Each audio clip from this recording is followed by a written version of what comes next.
You're staring at your phone, typing, deleting, typing again. It's just a message, a simple reply, but somehow it feels heavy. Too many words, too many ways it could sound wrong. So you close the chat. You tell yourself you'll answer later. You walk into a room.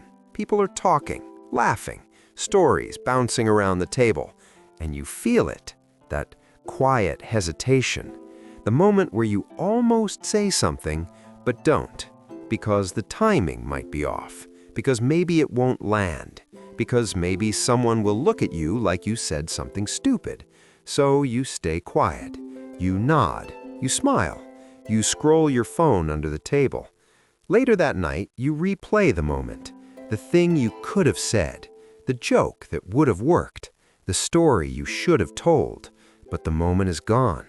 And somehow that keeps happening again and again and again. You watch other people talk effortlessly. They walk into a room and somehow the conversation bends around them. They tell stories, they argue, they interrupt, they laugh loudly. They say the wrong thing sometimes, but they keep talking anyway. Meanwhile, you think and think and think until the moment disappears. It wasn't supposed to be like this. You grew up more connected than any generation in history. Group chats, video calls, social media, messages sent across the world in seconds. You can talk to anyone, at any time, from anywhere. And yet, actual conversations feel harder than ever.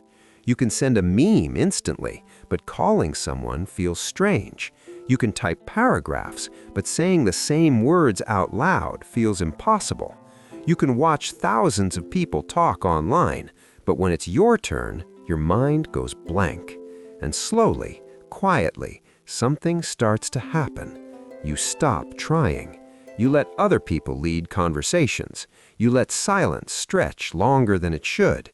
You keep things short, safe, surface level. How was your day? Good. What about you? Good. And that's where it ends. Not because you have nothing to say, but because saying it feels like effort, risk, exposure. So you go back to the place where everything is easier. Your screen, your feed, your algorithm. The world where you can pause before speaking, edit your thoughts, delete mistakes, curate yourself.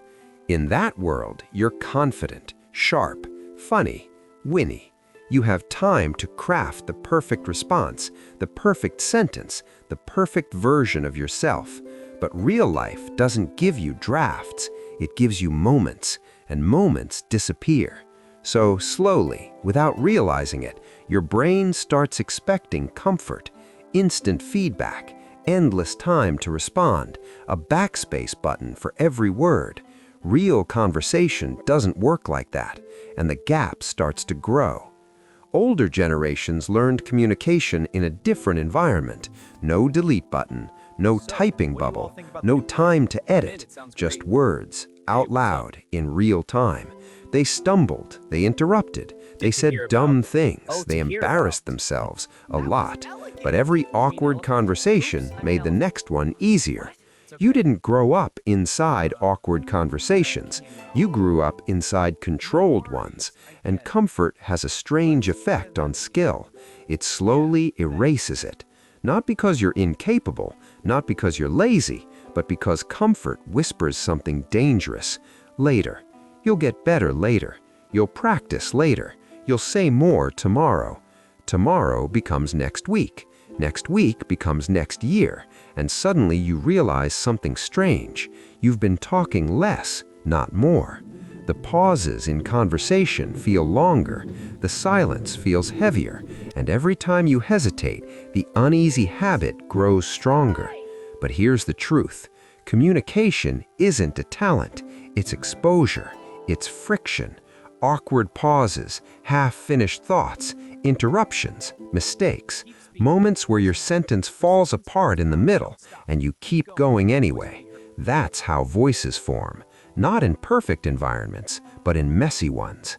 And this is where everything changes, because the real problem isn't technology, it isn't social media, it isn't your generation. It's the quiet deal you've made with comfort. Comfort says, stay silent, think longer, wait for the perfect moment, don't risk sounding stupid. But discipline says something different. Speak anyway. Discipline isn't about productivity, it's about identity. It's the decision to exist out loud, even when your voice shakes, even when your sentence isn't perfect, even when someone interrupts you halfway through. Because every time you speak, despite discomfort, you take back control. Every sentence becomes proof.